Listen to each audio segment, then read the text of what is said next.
शुद्धचिद्रूपोऽहं शुद्धचिद्रूपोऽहं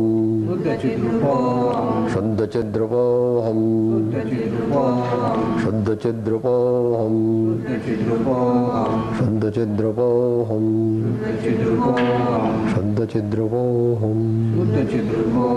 शुद्धचिद्रूपोऽहं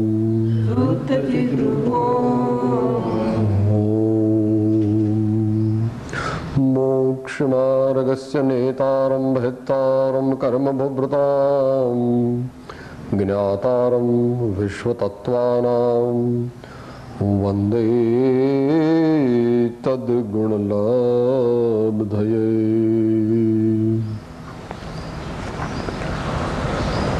मंगलम भगवान वीरो मंगलम गौतमो गणी मंगलम कुंदकुंदार्यो जैन धर्मोस्तु मंगलम। अज्ञानतिमिरान्धानां ज्ञानाञ्जनशलाकया चक्षुः उन्मीलितं येन तस्मै श्री गुरवे नमः। नमः समयसाराय स्वानुभूत्या चकासते चित्स्वभावाय भावाय सर्वभावान्तरच्छिदे।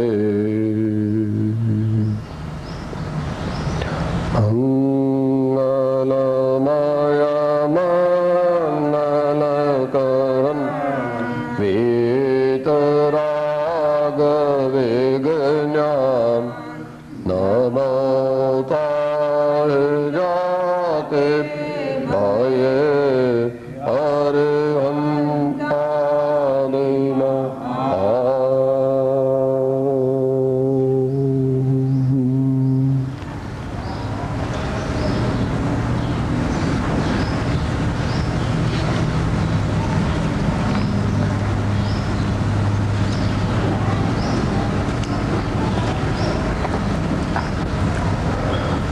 श्री समयसार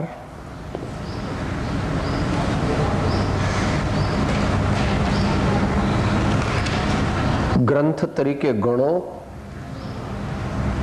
તો તેના યથાર્થ જ્ઞાનની જિજ્ઞાસા, અને પદાર્થ તરીકે ગણો તો તેને પ્રાપ્ત કરવાની જિજ્ઞાસા જેને છે એવો મનુષ્ય કેવો હોય?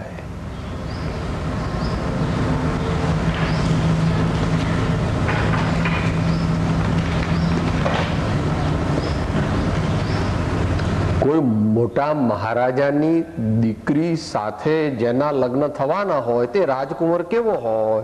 કાણો, કુબડો, લૂલો, લંગડો, બેરો, બોબડો? નાના સાહેબ,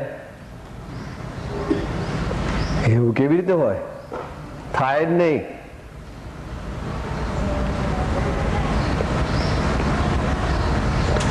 દુનિયામાં સર્વત્ર જેમ એક યોગ્યતાની સ્વીકૃતિ કરવામાં આવે છે, સ્ટાન્ડર્ડની સ્વીકૃતિ કરવામાં આવે છે, પરમાર્થમાં પણ એમ જ છે. પરમાર્થમાં પણ એમ છે. એટલે આપણને અંતરમાં સમયસાર નામનો ગ્રંથ જાણવાની જિજ્ઞાસા થઈ તે કયા હેતુથી થઈ? તો કે સમયસાર જે મારું પોતાનું શુદ્ધ સ્વરૂપ છે તે પામવાની ઈચ્છાથી થઈ. બીજા કોઈ ભાવથી થઈ હોય તો તે બહુ પ્રયોજનભૂત નહીં થાય.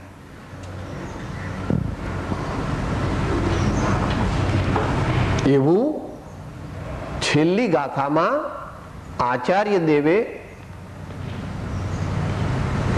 અંત મંગળમાં શુભાશીર્વાદ આપતા કહ્યું છે કે જે જીવ, ત્યાં મનુષ્ય એમ સમજવું, જે જીવ શબ્દથી અને તત્વથી આ સમયસારને જાણી તેમાં જ સ્થિર થશે તે અનંત આનંદનો ભોગતા બની જશે. એવી છેલ્લી ગાથા જે છે 415.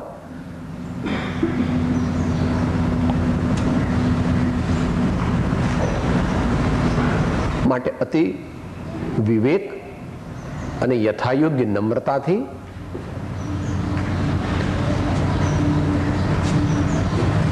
આ સમયસાર સમજાવનારની પણ એટલી યોગ્યતા નથી અને સાંભળનારની પણ એટલી યોગ્યતા નથી જેટલી મૂળ શાસ્ત્રકાર ભગવંતોની હોય. છતાં પણ જિજ્ઞાસા છે, ભાવના છે અને પ્રમાણિક પ્રયત્ન છે. તો ધીમે ધીમે बनत बनत बन जाए जाके पूर्ण कमाए, बनत बनत बन जाए जाके पूर्ण कमाए. પૂર્ણ કમાઈ કેમ કીધું? કારણ કે અનંત આનંદ પ્રાપ્ત થવાનો છે એટલે પૂર્ણ કમાઈ. તો એવા સમયસારને આપણે સમજવાનો પ્રારંભ કરીએ છીએ એ પહેલા આપણે જાણી લઈએ આપણી જાતને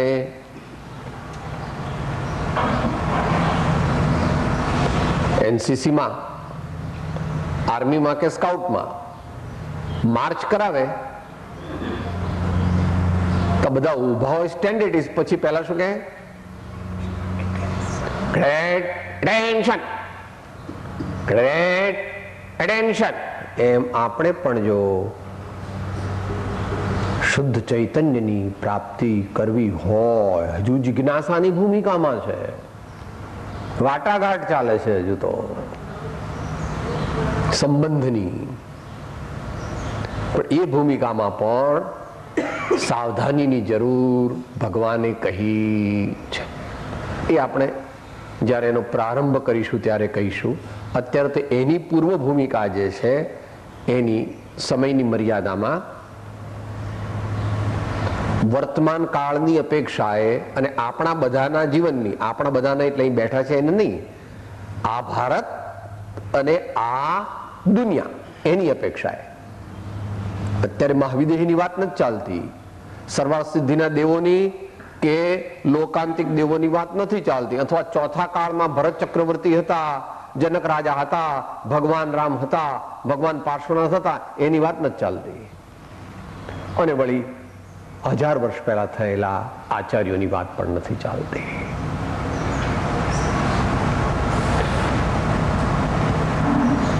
છેલ્લા 100-200 વર્ષ, આવતા 100-200 વર્ષ એનું એપ્રોક્સિમેશન કરીને આપણે વિચાર કરી રહ્યા છીએ.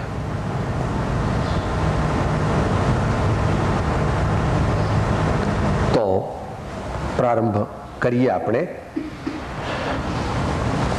કે ભાઈ આ સમયસાર શું છે? બે તમારા જૈનોનો કોઈ શાસ્ત્ર છે? તો કે એવું કહેવાય વ્યવહારમાં એવું કહેવાય. તો કે શું વ્યવહાર? તો નિશ્ચયમાં શું? તો કે શુદ્ધાત્મ દ્યોતક.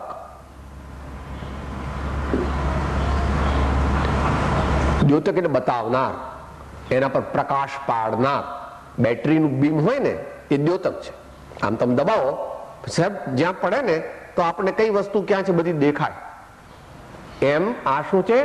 શુદ્ધાત્મ દ્યોતક. એટલે આપણું મૂળ સ્વરૂપ શું છે? જરાક એને માટે દ્રષ્ટિ કેળવવી પડે. ઊંડા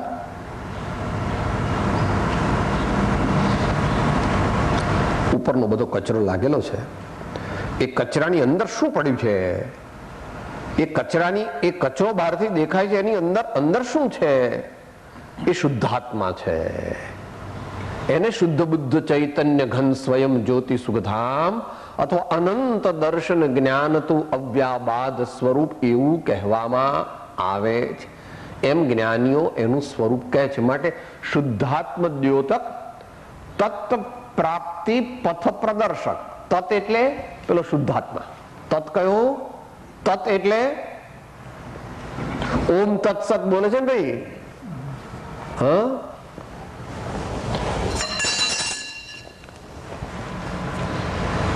તત તરાઈ ગયો છે, અડધો તરાઈ ગયો છે.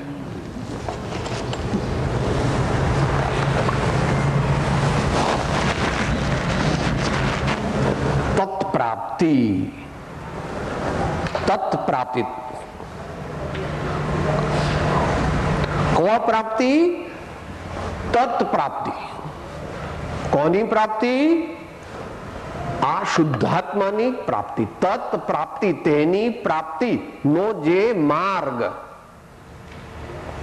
तेनी પ્રાપ્તિનો, શુદ્ધાત્માની પ્રાપ્તિનો એટલે આપણા મૂળ સ્વરૂપની પ્રાપ્તિના માર્ગને દર્શક નહીં પણ પ્રદર્શક વિશેષપણે, સમુચ્ચયપણે, સાવધાનીથી તત્કાળ આપણું કલ્યાણ થાય એવા આશયથી પ્રકૃષ્ટપણે બતાવનાર દર્શક.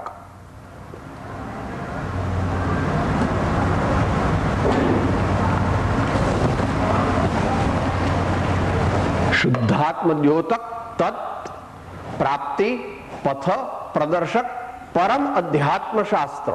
શાસ્ત્ર તો ઘણા છે, બધા શાસ્ત્ર વંદનીય છે. જેટલા બધા શાસ્ત્ર મોટા પુરુષો, અનુભવી પુરુષોએ લખ્યા છે તે બધા વંદનીય છે, તે બધા પૂજ્ય છે. પણ એમાં અધ્યાત્મ શાસ્ત્ર જે છે એ બધાનું સાર છે. બધા શાસ્ત્રોનો સાર અધ્યાત્મ સાર છે, એટલે કે અધ્યાત્મ શાસ્ત્ર છે. વિદ્યાઓ જે છે, બધી વિદ્યાઓમાં સર્વોપરી વિદ્યા તે અધ્યાત્મ વિદ્યા. કે સાહેબ કેમ, શા માટે? અમે તો રસોઈ વિદ્યાને બહુ સારી કહીએ, સારું સારું ખાવાનું મળે. અમે તો શિલ્પ કળાને બહુ સારામાં સારી કહીએ, એટલા બધા સરસ આમ ડિઝાઇનો બનાવે. અમે તો ચિત્રકળાને કહીએ, અનેક પ્રકારના ચિત્રો બનાવે. એ ભાઈ, એ બધી લૌકિક છે. એનાથી જે તને સંતોષ જેવું લાગે છે એ કેટલું છે?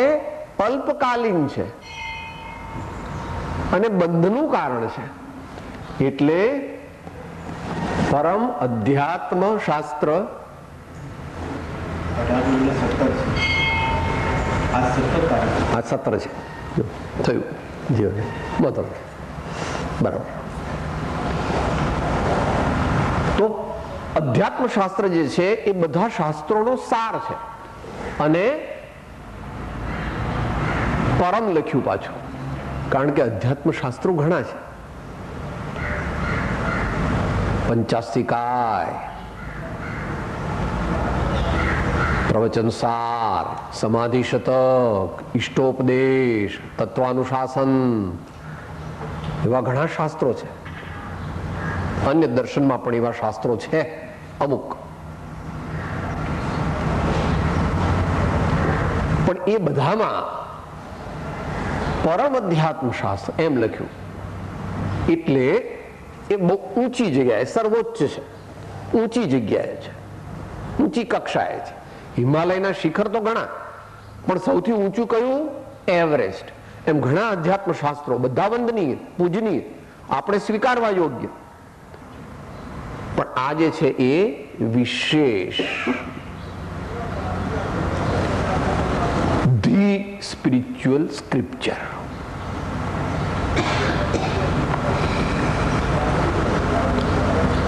અને એનું પ્રણયન આચાર્યશ્રીએ ભાષાવિદોના મંતવ્યોમાં લગભગ 85 વર્ષની પોતાની શરીર અવસ્થા દરમિયાન કરેલું છે. તેઓ શ્રી 95 વર્ષ ઉપર જીવ્યા. 85 વર્ષની ઉંમર થયા પછી, શરીરની અવસ્થા ત્યાં થયા પછી એ શાસ્ત્રનું પ્રણયન ચાલુ કર્યું. એટલે ઘણા પ્રકારના તપસ્યાઓ, ઘણી બધી પ્રતિષ્ઠાઓ, ઘણા શિષ્યો, ઘણા શાસ્ત્રો, ઘણું જ્ઞાન, ઘણા પરિસહજય, ઘણા બધામાંથી પસાર થયા પછી પોતાના સમુચ્ચય જીવનના અનુભવના નિચોડ રૂપ આ શાસ્ત્ર આપેલું છે. તે ભવ્ય, આસન્ન ભવ્ય જીવોના કલ્યાણ અર્થે છે. એટલા ભવ્ય નહીં, ભવ્ય તો બહુ છે. આસન્ન ભવ્ય, થોડા કાળમાં જે મોક્ષને પ્રાપ્ત કરી લેવાના છે એવા વિશિષ્ટ મનુષ્યોના લાભાર્થે, કલ્યાણાર્થે અને પોતાની ભાવના પાકી કરવા, પોતાની ભાવના પાકી કરવા.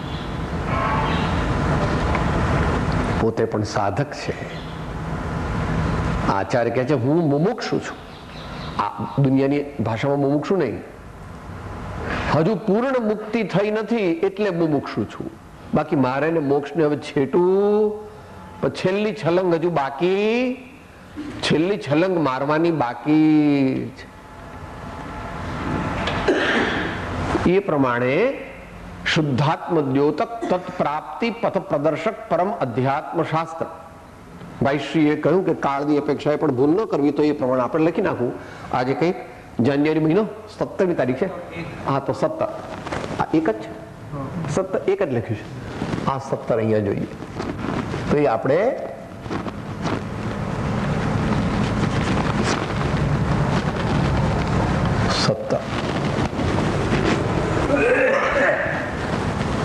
હવે કોઈ વસ્તુની પ્રાપ્તિની જિજ્ઞાસા કરવાથી તે વસ્તુ પ્રાપ્ત ન થઈ જાય. તમે એમ વિચારો કે મારે એક સરસ બંગલો બાંધવો છે સત્યાગ્રહ છાવણી બાજુ, અથવા તમારે ભાઈ મુંબઈ હોય તો મલબાર હિલ, અથવા બેંગ્લોર હોય તો જે જગ્યા હોય મોટો બંગલો બાંધવો જ છે. આમ બરાબર પાકો વિચારો તો બની ગયો. સાહેબ જગ્યાના ફાંફા હોય ત્યાં તો કેટલી લાગવગ લાગો ત્યારે તો લગાડો ત્યારે તમને જગ્યા મળે. પૈસા હોય પણ જગ્યા ન મળે. કેટલી લાગવગ જોઈએ. એ એરિયામાં કઈ એમ મોટો પ્લોટ ન મળે. ત્યાર પછી બધી લાંબી પ્રોસિજર કરો. ત્યાર પછી 3 વર્ષે 4 વર્ષે બંગલો બંધાય, બધું અંદરમાં ઇન્ટિરિયર ડેકોરેશન ફર્નિચર બધું કમ્પ્લીટ થઈ જાય, પછી તમે રહેવા જાઓ. અને અજ્ઞાની હો અને એવું બધું કરો એ પહેલા જો કઈ બન્યું તો अपने खातिर महल बनाया, आप ही जाकर जंगल सोया, इस तन धन की कौन बड़ाई. કે સાહેબ આમાં એવું થાય તો કઈ વાંધો નહીં, એ સાથે આવે. એ સાથે આવે કે સાહેબ આપણે અત્યારે વાત તો કરી કે આપણે જિજ્ઞાસાથી આત્મા પ્રાપ્ત કરવો છે, પણ સાહેબ 2-4 દાડામાં કંઈક, થોડા દિવસમાં કંઈક થઈ ગયું તો કઈ વાંધો નહીં. આવો પ્રશ્ન પૂછો તો ભગવદ ગીતામાં અર્જુને, ત્યારે ભગવાને શું જવાબ આપ્યો તો? સ્વલ્પમપ્યસ્ય ધર્મસ્ય ત્રાયતે મહતો ભયાત. જો તે સાચો થોડો પણ ધર્મ કર્યો હશે તો ભવિષ્યમાં મહાન ભયથી તારો ઉદ્ધાર તે ધર્મ કરશે. અને જે પણ કઈ સત્કાર્ય, સત્કર્મ, સદભાવ, સદવિચાર કર્યા છે સાચા અંદર પ્રમાણિક ભાવથી, એનું ફળ મળ્યા વિના રહેતું નથી. લૌકિક અને લોકોત્તર બંને. લૌકિક ફળ તે સુખ સગવડ, મોટો રાજા મહારાજા શેઠિયો વગેરે થાય તે લૌકિક, અને લોકોત્તર તે અંદરમાં જિજ્ઞાસા સાચી કરી હોય. તેથી એવા સત્પુરુષોનો યોગ મળે, એવા ભગવાનની ભક્તિનો લાભ મળે, એવા મહાન જ્ઞાની મુનિજનોને આહાર દેવાનો યોગ મળે, એવા સગાવાલા પણ મળે કે જે આપણને ધર્મમાં આગળ વધારે, એમ કહે કે ના ના ધર્મ એ શ્રેષ્ઠ છે, તમે ધર્મ કરો, અમે પણ ધર્મ કરીશું, અમે પણ અમારી શક્તિ પર ધર્મ સિવાય બીજું કંઈ પણ ઉત્તમ આ વિશ્વમાં છે નહીં, એવા સગાવાલા મળે. એની ચરમસીમા તીર્થંકર ભગવાન છે. જરા આમ ઝળહળી આવી જાય મમ્મીને, નેમિનાથની મમ્મી, શું નામ? શિવા માતા. કારણ કે લગ્ન કરાવાયા હતા દીકરાના, અને દીકરો તો ગિરનાર ચડી ગયા. થોડા ઝળહળી આવી જાય, સામાન્ય માં છે, પણ પછી रुक न सको तो जाओ तुम जाओ, रुक न सको तो जाओ तुम जाओ. કઈ વાંધો નથી તમારા કલ્યાણ માટે, કારણ કે તેઓ પણ મહાન વ્યક્તિત્વ વાળા હોય. એવા મહાપુરુષોના માતા પિતા તે પણ સામાન્ય હોતા. દશરથ રાજા કેવા હતા? યશોધરા માતા કેવા હતા? યશોધરા નહીં, યશોદા, બરાબર ને ભાઈ? તો અહીંયા આપણને એ કહે છે આગળ,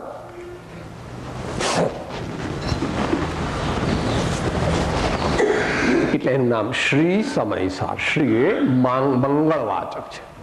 સમયસાર એના અનેક રીતે અર્થ થાય છે. સમય એટલે પદાર્થ અને એનો સાર. પદાર્થમાં સાર તે આત્મા. પછી સમય એટલે આત્મા. આત્મામાં સાર એટલે શુદ્ધાત્મા.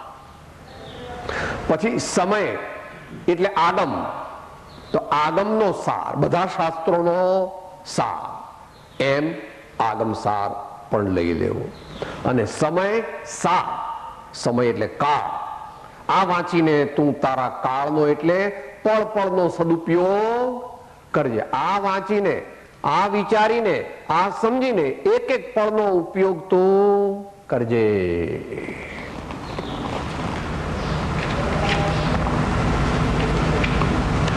તારી એક એક પળ જાય લાખને, તું તો માળા રે જપી લે પ્રભુ નામની. તારી એક એક પળ જાય લાખની, તું તો માળા રે જપી લે પ્રભુ નામની. એમ સમયસાર. આમ અત્યારે તો શ્રીમદ ભગવત કુંદ આચાર્ય દેવે રચેલ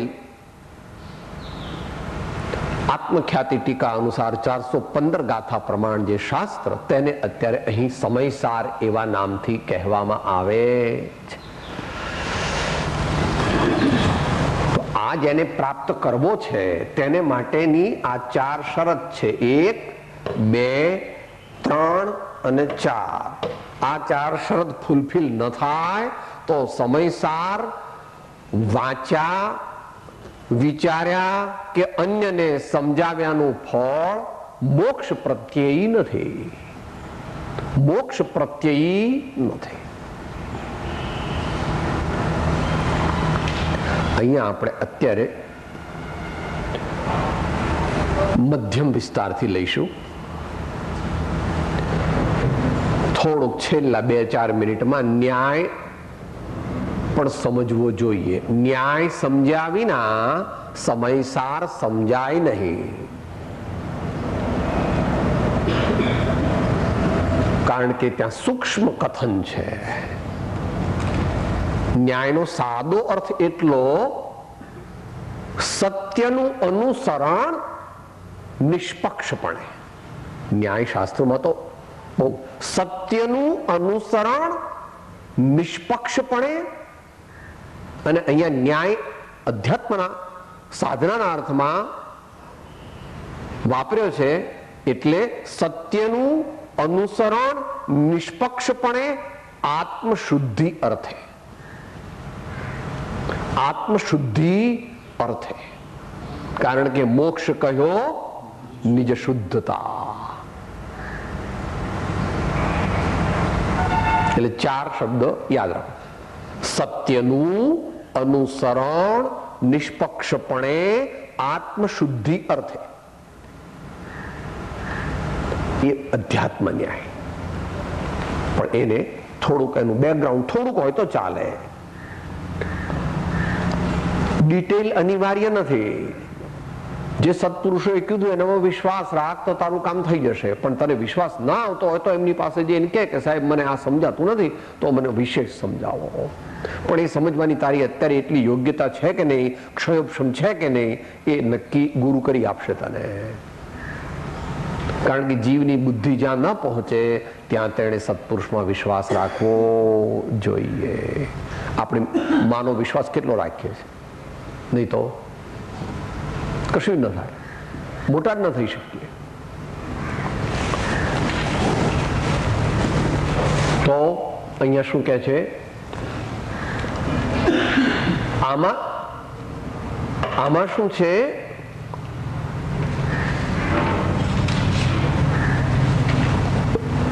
ભાવની આર્દ્રતા. ભક્તિમાં શું છે? ભાવની આર્દ્રતા.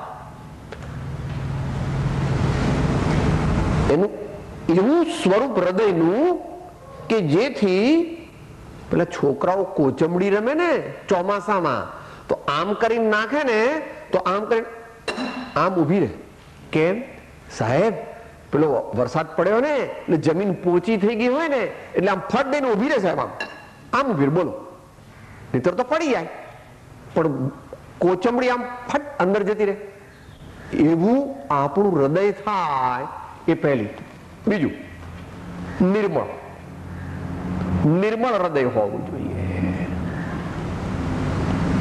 ગટરનું પાણી ચાલે નહીં, ગટરનું પાણી ચાલે. સાદું પાણી હોય, સાદું પાણી, તો પછી એને આપણે 2-3 ગરણાથી ગળીએ.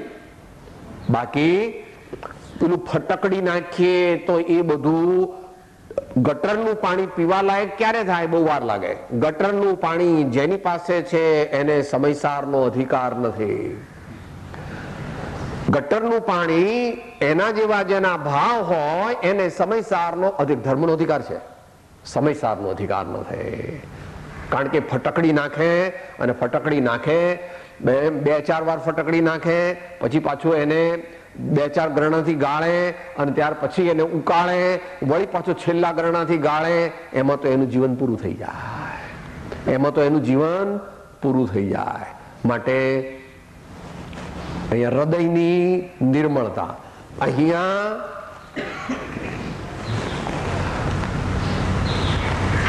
બુદ્ધિની એટલે સમજણની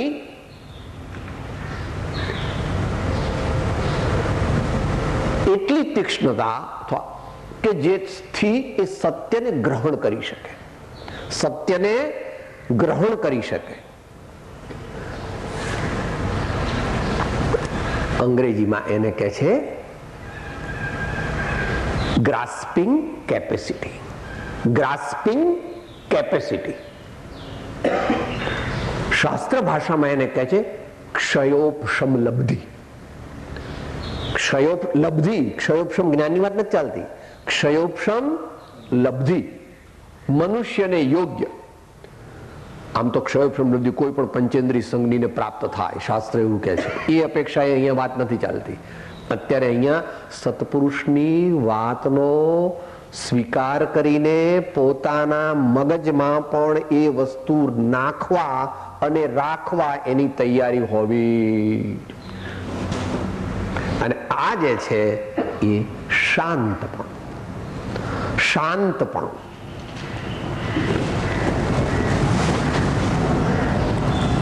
પીસ લવિંગ નેચર. પીસ લવિંગ નેચર.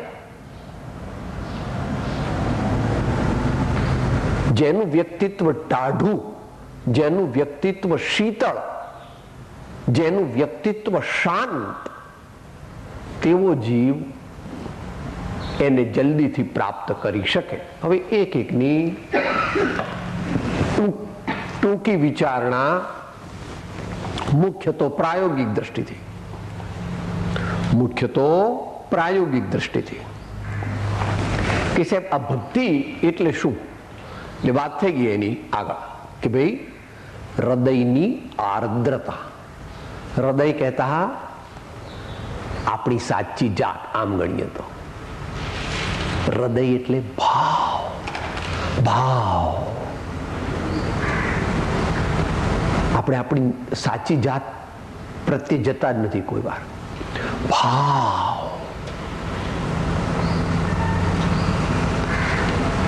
બારમાં ને બારમાં બુદ્ધિને ભટકાવે છે. બારમાં ને બારમાં બુદ્ધિને ભટકાવે છે જીવ. ભાવ એવું એને ખ્યાલ નથી આવતો. શું તમે બોલો? મને તો કઈ લાગતું નથી.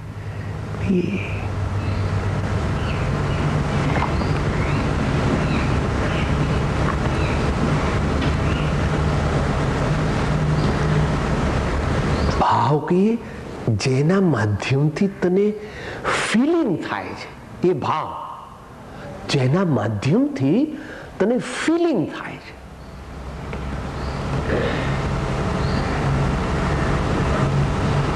કોઈ નિર્દોષ માણસને બધા મારતા હોય તો સાહેબ આને બિચારાને મારે છે.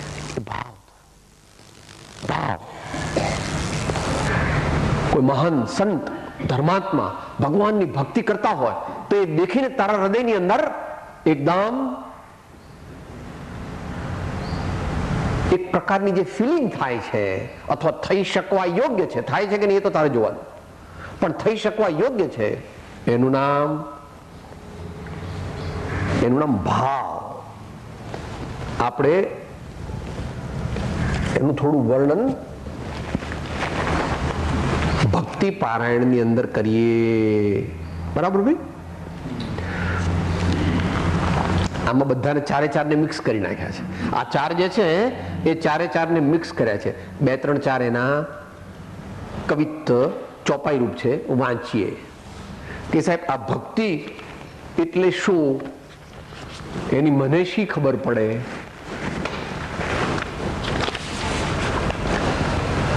આમાં અહીંથી ચાલુ કર્યું છે. પ્રથમ હિ પકરે દ્રઢ વૈરાગા, ગ્રહ વિશ્વાસ કરે સબ ત્યાગા, જીતેન્દ્રિય હૃદય ઉદાસે, અથવા ગૃહ અથવા વનવાસી.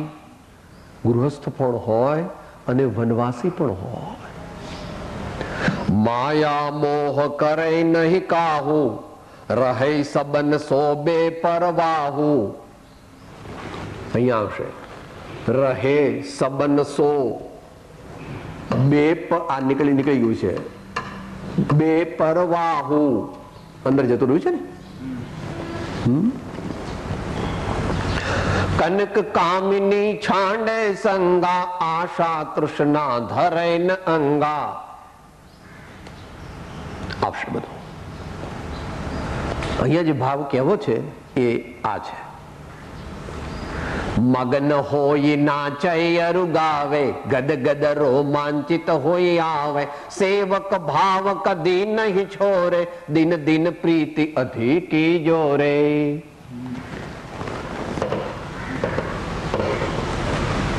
सेवक भाव कभी नहीं छोरे, दिन दिन प्रीति अधिकी जोरे. मम गुण गावत पुलक शरीरा, गद गद गिरा नयन बहु नीरा. काम आदि मद दंभ न जाके, तात निरंतर बस मैं ताके. ભક્તિ એટલે શું? તો કે પરમાત્માનું સ્વરૂપ, પરમાત્મા, સદગુરુ અને સતશાસ્ત્ર આ સ્થૂળપણે અચિત્ત છે અને આ સચિત્ત છે.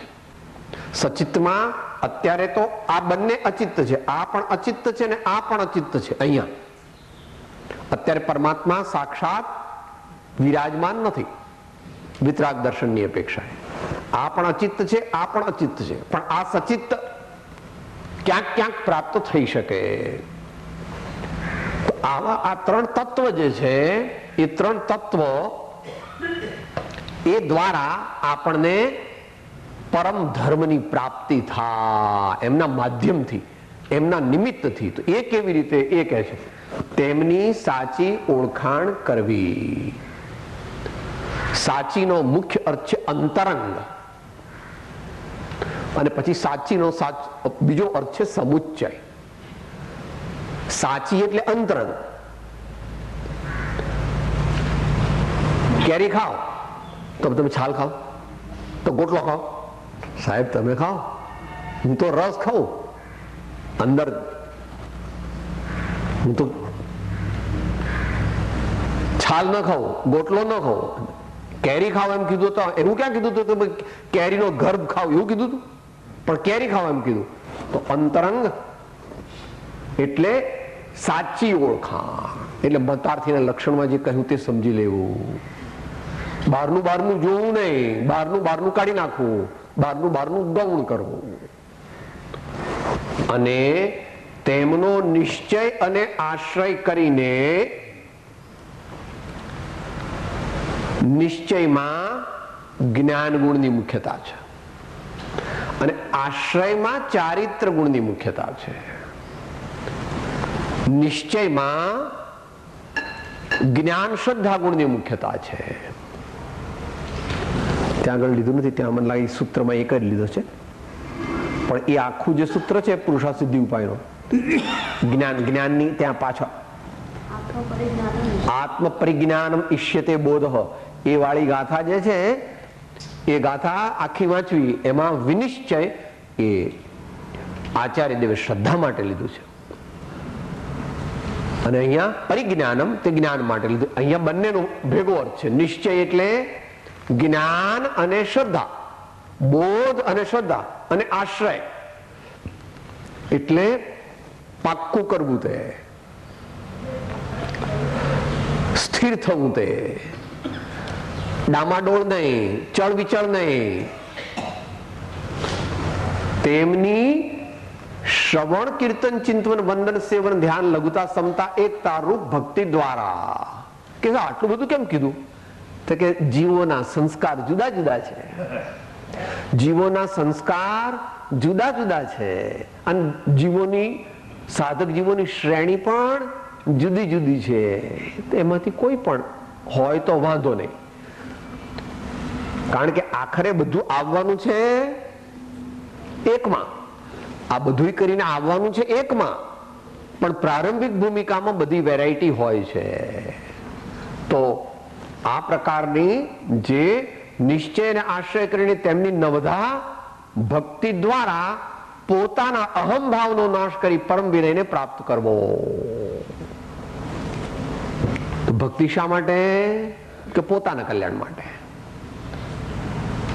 બરાબર છે. પત્ર શું કહે છે? જે સત્પુરુષોએ સદગુરુની ભક્તિ નિરૂપણ કરી છે તે માત્ર શિષ્યના કલ્યાણને અર્થે કહી છે. જે ભક્તિને પ્રાપ્ત થવાથી સદગુરુના આત્માની ચેષ્ટાને વિશે વૃત્તિ રહે, અપૂર્વ ગુણ દ્રષ્ટિગોચરથી અન્ય સ્વચ્છંદ મટે અને સહેજે આત્મબોધ થાય. એ જે સ્વચ્છંદ મટે એનું નામ અહીં અહમ ભાવનો નાશ કરી, એટલે આત્મસિદ્ધિથી જાણી લેવું.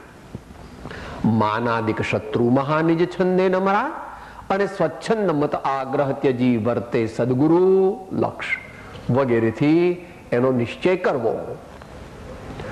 પરમ વિનયને પ્રાપ્ત કરવો.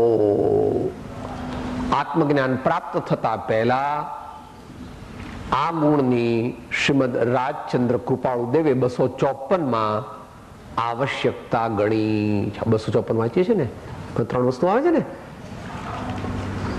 આલોકની અલ્પ પણ સુખેચ્છા, પરમ વિનયની ઓછાઈ અને પદાર્થનો અનિર્ણય માટે પરમ વિનયને પ્રાપ્ત કરવો. એ ત્યાંથી વિસ્તાર એનો જાણવો. તો આવો ભાવ જેના જીવનમાં હોય તેના જીવનમાં શુદ્ધ આત્માનો અહીંયા થશે. એન્ડમાં શું થશે? આ થશે.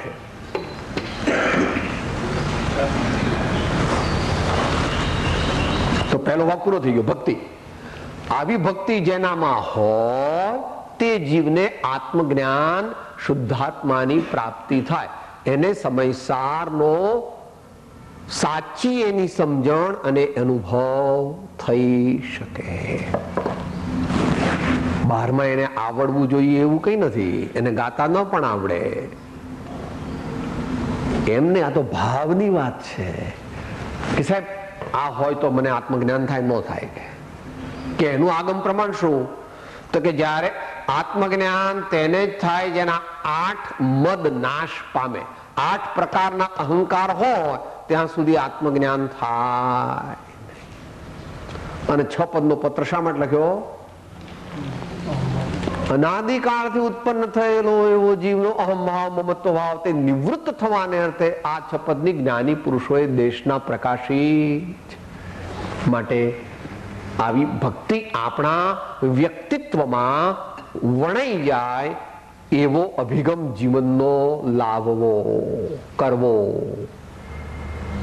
આપણા જીવનને બદલવું, આપણા જીવનને એ ઢાંચામાં ઢાળવું કે જેથી આપણો આત્મા ભક્તિભાવ વાળો હોય. હવે બીજી વાત કહે છે, આ બધી એકબીજા સાથે સંકળાયેલી છે. વૈરાગ્ય શબ્દ પ્રસિદ્ધ છે, અહીંયા બધા જાણે છે. જગતના બધાય પદાર્થોમાં અનાસક્તિ.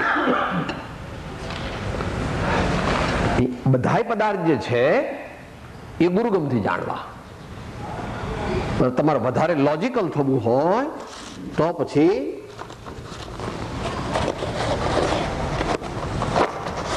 એ બધાય પદાર્થ ઇન્ટુ ઇન્વર્ટેડ કોમા. વધારે લોજિકલ થવું હોય તો આ સામાન્ય સ્ટેટમેન્ટ છે. બધાય પદાર્થમાં અનાસક્તિ પડી ગઈ, એમને ખબર ના પડી એટલે ગણાવે છે. અત્યારના કાળની અપેક્ષાએ અને સાદી ભાષામાં ભગવાને કહી એ શાસ્ત્ર ભાષામાં બોલશે. જ્યારે ભગવાન બોલશે ત્યારે અબદ્ધનો કર્મ માં નિર્મમત્વ કર, બદ્ધનો કર્મ માં નિર્મમત્વ કર, એવું બધું કહેશે. પણ આપણા જેવા અલ્પ બુદ્ધિ વાળા કેવી રીતે સમજે? એટલે સાદી ભાષામાં કહી સ્વજનો કુટુંબ. આમ તો સ્વજનનું જ કુટુંબ બનેલું છે, પણ સ્વજન કુટુંબ કહેતા મિત્ર, પરિવાર, રામા, રસોઈયા, ચોકીદાર અને આખું ફ્રેન્ડ સર્કલ વગેરે બધું ગણી લેવું. પૈસા,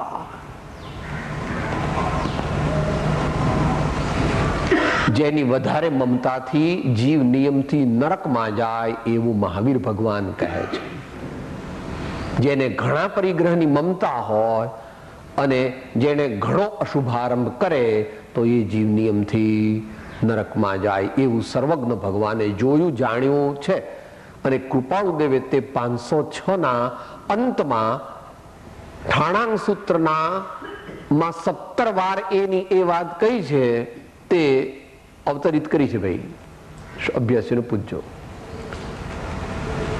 આરંભ પરિગ્રહ,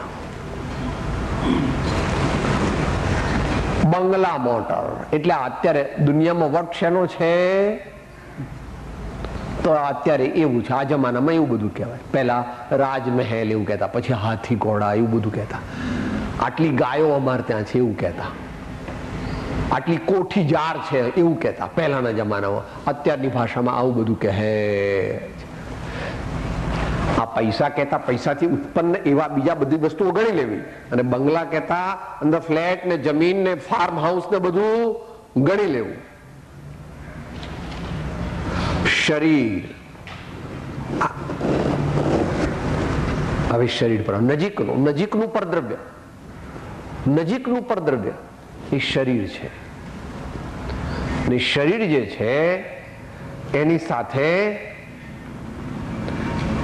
હવે પછીની સમસ્ત વસ્તુઓ સંકળાયેલી છે. આમ તો આની સાથે પણ સંકળાયેલી છે, પણ હવે પછી વિશેષ એક તો શરીર સંસ્કાર. નાહવું, ધોવું, ચાંદલા કરવા, કપડા પહેરવા, દાઢી કરવી, પાઘડી પહેરવી, અનેક પ્રકારનો મેકઅપ કરવો, માલિશ કરવું, ચંદન લગાડવું, પગ પાવડર લગાડવા, ઇત્યાદિ ઇત્યાદિ ઇત્યાદિ. એટલું ટૂંકમાં કહું છું, કારણ કે આગળ એની ડિટેલ આવે છે. જ્ઞાતિ ગચ્છ, જ્ઞાતિ તે શ્રાવકોને માટે અને ગચ્છ તે ત્યાગીઓને માટે. સાહેબ અમારી જ્ઞાતિમાં આવું, આત્માને જ્ઞાતિ, જે પોતાને કોઈ જ્ઞાતિ નો માને છે એ જીવ અજ્ઞાની છે. કારણ કે આત્માને જ્ઞાતિ હોય નહીં. જે પોતાને અમુક જ્ઞાતનો જાતનો માને એ જીવ નિયમથી દેહાત્મ બુદ્ધિ વાળો હોવાને લીધે અજ્ઞાની છે. જ્ઞાતિ જાતિ આત્મામાં છે નહીં, એ તો શરીરમાં છે. અને એ પ્રમાણે ગચ્છ, તો હું અમુક ગચ્છનો છું, અમુક મતનો છું એવું જે પોતે માને એને સતનો સ્વીકાર નથી. જે મતાગ્રહી છે તે સતાગ્રહી નથી. એટલે કઈ કઈ ગાથા 86 87 ત્રણ લીધી. જાતિ, લિંગ અને આગ્રહ અને આગમ, આ ત્રણનો આગ્રહ જેને છે તે જીવ અજ્ઞાની રહેવાનો છે. જાતિનો આગ્રહ, લિંગનો આગ્રહ અને આગમનો આગ્રહ એ જીવને આત્મત્વની પ્રાપ્તિ નથી. કેમ? ત્રણેય આને આધીન છે. જાતિ બ્રાહ્મણ, ક્ષત્રિય, વૈશ્ય, વડનગરા, નાગર, સિસોદિયા, રજપૂત, દશાશી માળી, લેવા પાટીદાર, કડવા પાટીદાર, જ્ઞાતિ, ગચ્છ, ભોજન સામગ્રી જુદી મૂકવાનું કારણ કે એ ચાર સંજ્ઞાઓ મીન એક સંજ્ઞા છે અને એના લીધે માણસ અનેક પ્રકારના વિકલ્પોમાં પડી જાય છે. એટલા માટે કઈ બીજી એની અગત્ય નથી, પણ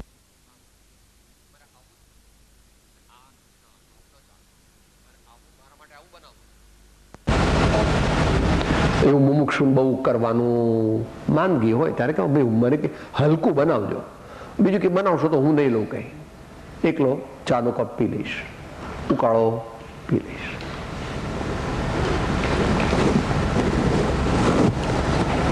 આહાર સંજ્ઞા બહુ સ્ટ્રોંગ હોય છે. લોક અભિપ્રાય કીર્તિ, તો લઘુરાજ સ્વામી કહેતા લોક મૂકે પોક, અને દરેક જ્ઞાનીજનો ના જીવનમાં લોક સાથે સંઘર્ષ હોય છે મોટા ભાગે. એટલે મીરાએ કીધું કે લોગ કહે મીરા ભાઈ બાવરી, બાપ કહે કુલ ના શિરે, જહર કા પ્યાલા રાના ને ભેજા, પીબત મીરા હાંસી રે.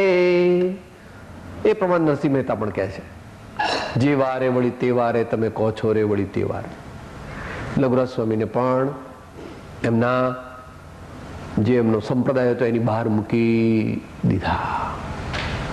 જ્ઞાનીની દ્રષ્ટિ અને જગતની દ્રષ્ટિ વચ્ચે પશ્ચિમ પૂર્વ જેટલો તફાવત છે, મોટા ભાગે જ્ઞાની અને જગતના જીવો ગાંડા ગણાય છે, અને જિજ્ઞાસુ જીવો પણ જરાક એમ કે જરાક સહેજ એમને એવું રહ્યા કરે છે. સ્ક્રૂ કાયમ ઢીલો હોય છે. તો શેના આપણે પોતાની જાતને સરખાવવાની. મને સ્વજનોમાં કેટલી, કુટુંબમાં, પૈસામાં, બંગલા મોટરમાં, શરીરમાં, શરીર સંસ્કારમાં, જ્ઞાતિ ગચ્છમાં, ભોજન સામગ્રીમાં, લોક અભિપ્રાય કીર્તિ આદિ શબ્દ અહીંયા છે પણ દેખાતો નથી. આ કઈ this is not complete list. આદિ પદાર્થોમાં જેને આસક્તિ હોય તે જીવ તીવ્ર આસક્તિ હોય, એ જીવને સમયસાર ઉપકારી થતો નથી. એ જીવ ફંટાઈ જાય છે, એ જીવ બીજી વસ્તુમાં ફંટાઈ જાય છે. તો એ પ્રમાણે બે વસ્તુ થઈ ગઈ. હવે ત્રીજી વાત આવે છે.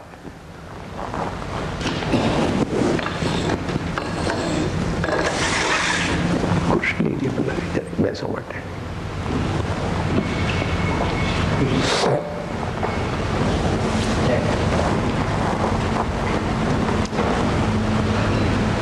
બે વસ્તુની વાત આપણે પૂરી થઈ. એક પહેલે ભક્તિ, બીજું વૈરાગ્ય. એટલે આ સમયસારને પ્રાપ્ત કરવા વાળો જે જીવ છે એની આરાધનાની ભૂમિકા કઈ હોય? સમયસારની આરાધનાની ભૂમિકામાં પહેલો અને બીજો બે મુદ્દા પૂરા થયા. હવે આગળ કહે છે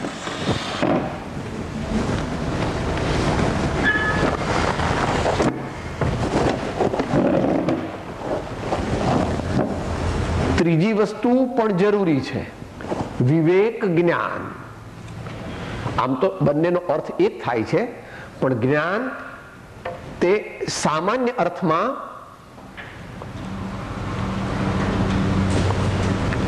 મોર in the form of information છે અહીંયા આગળ.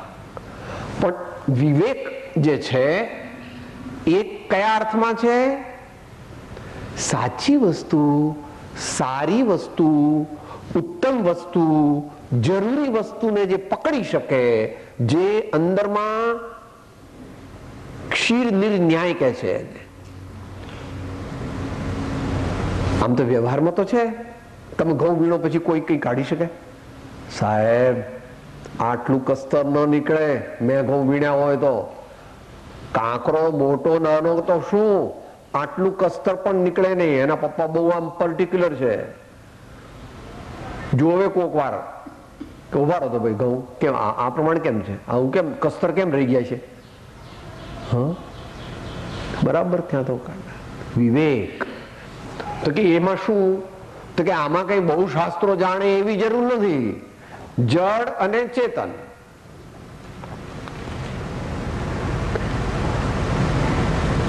જે આપણે સાદી ભાષામાં જેનામાં જ્ઞાન નથી અને છતાં જે દેખાય છે, જેનો આપણી સાથે સંપર્ક છે, આકાશ વગેરેને કાઢી નાખવા, કારણ કે અત્યારે આપણો સીધો સંબંધ નથી. પણ જે પણ દેખાય છે, આ દુનિયામાં જેટલી વસ્તુ દેખાય છે એટલી જડ છે. એટલે તું દેખે છે તેટલી, ગમે તે.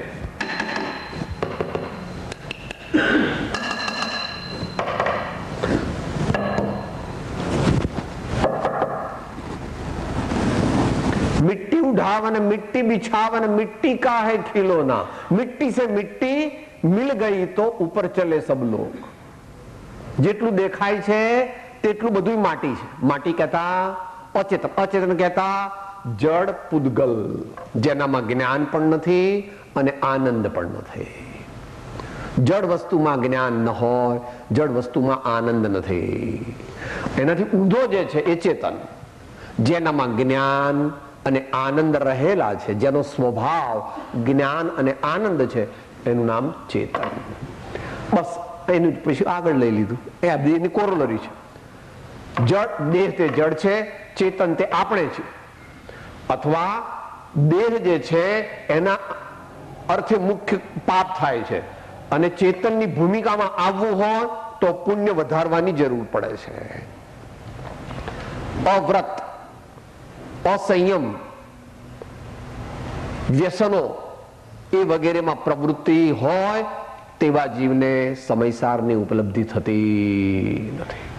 એમાં બહુ મજા આવે સાહેબ, આવું બધું ખાઈએ પીએ તો બહુ મજા આવે. એટલે કે ભગવાને કહેલો આત્મા અને એ કહેનાર એવા ભગવાન, એમાં મને મજા આવતી. It is implied. એ બોલે કે ન બોલે. એને પછી શાસ્ત્રીય રીતે કહે છે પાપ મુખ્ય કર્મબંધ અને પુણ્ય એ એનાથી આગળ જઈને કર્મ વિમોચન, એટલે સંવર, નિર્જરા અને મોક્ષ ત્રણેય અંદર લઈ લેવા. સંવર, નિર્જરા અને મોક્ષ પણ અહીંયા શાસ્ત્ર ભાષા વાપરવી નથી, એટલા માટે આ પ્રમાણે લખ્યું છે. શાસ્ત્ર ભાષા વાપરવી ઓછી વાપરવી છે. કર્મ વિમોચન, નવા કર્મો ન આવે તે પણ, આવેલા કર્મો એકદેશપણે છૂટી જાય તે પણ, અને સર્વ કર્મો છૂટી જાય એવું તો આ ભાવમાં થવાનું નથી. એટલે એ અત્યારે થિયોરિટિકલ છે. અત્યારે એ પ્રસ્તાવરૂપ છે. આદિ પ્રયોજનભૂત, આદિ પ્રયોજન એમ કેમ લખ્યું બીજું? કારણ કે આપણા જેવા બીજા પણ ધર્માત્માઓ છે, એમને સમય ઘણો છે અને આત્મામાં ધ્યાન લાગતું નથી, તો શું કરવું?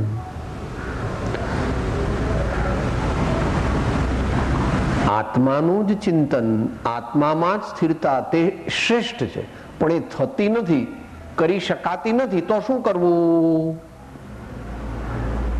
માટે જ્ઞાનીઓ કહે છે તારી બુદ્ધિને તું ભગવાનની વાણીમાં રમાડ. તારી બુદ્ધિને તું ભગવાનની વાણીમાં રમાડ, પણ ભગવાનની વાણીમાં અટકાવ નહીં. અનેકાંત પાછા ત્યાં તું તારી બુદ્ધિને શાસ્ત્રમાં ભગવાનની આજ્ઞામાં રમાડીશ તો તે નિર્મળ થશે. પણ એકલી નિર્મળતા નહીં ચાલે, શુદ્ધિ જોઈશે. શુદ્ધિ સાથે એકાગ્રતા જોઈશે, સ્થિરતા જોઈશે. માટે શાસ્ત્રમાં શાસ્ત્રમાં જ રહે તો કૃપાળુદેવ જ્ઞાની પુરુષો શું કહે છે? શાસ્ત્રાદિ જ્ઞાનથી નિવેડો નથી, પણ અનુભવ જ્ઞાનથી નિવેડો છે, એમ કહ્યું.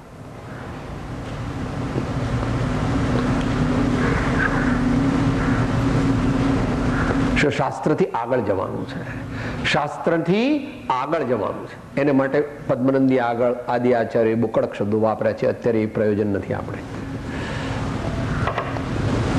આ તત્વો આદિ કહેતા બીજા પણ જે તેઓ કહે તે આ તત્વો ગુરુ ચરણે ગુરુ ગમે સદવિદ્યા રૂપે જાણવા, સમજવા, વિચારવા. જાણવા તે પણ સમ્યક જ્ઞાન છે, વિવેક જ્ઞાન. સમજવા તે પણ સમ્યક જ્ઞાન છે, અને વિચારવા તે પણ સમ્યક જ્ઞાન છે. એ આગમ પ્રમાણ શું છે? 5 પ્રકારના સ્વાધ્યાયમાં અનુપ્રેક્ષા તે પણ સ્વાધ્યાય કહ્યો છે, અને ધર્મોપદેશ તે પણ સ્વાધ્યાય છે. અનુપ્રેક્ષામાં વિચારણા કરવાની હોય છે.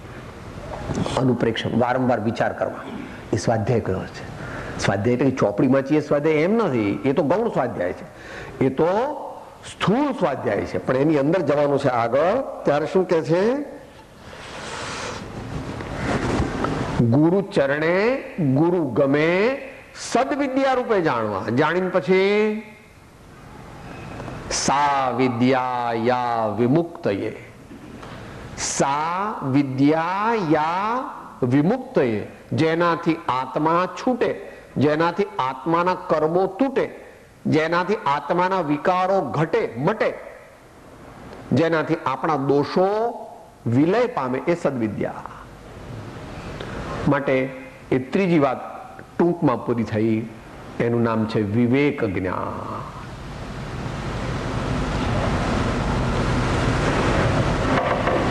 આ વિષય વિસ્તારથી પણ સમજી શકાય.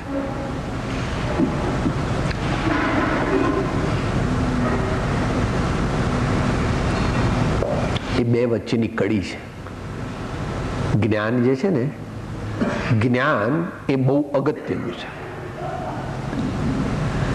સાહેબ, તો તમને શાસ્ત્રો પ્રત્યે પક્ષપાત છે ને એટલે એવું કહો છો કે ભાઈ એવું નથી પ્રભુ. કે કેમ? બોલો, લોજિક આપો. જ્ઞાનને કેમ તમે અગત્ય આપી? જો ભગવાન એમ કહે છે કે આત્મા પામવો હોય તો આત્મામાં લીન થવું પડે. કારણ કે આત્મા બીજી કોઈ રીતે હાથમાં આવતો નથી. આત્માને પામવાનો એક જ ઉપાય છે, ઇમિડિયેટ ઉપાય. તત્કાળ ઉપાય શું છે? આત્મા અનુભવવો જોઈએ. હવે આત્માનો અનુભવ કરવો એ આત્મામાં લીન થાય તો જ આત્માનો અનુભવ થાય. અને આત્મામાં લીન થવું હોય તો આત્માને લક્ષણથી બરાબર જાણવો, ભૂલ ન થાય એવી રીતે.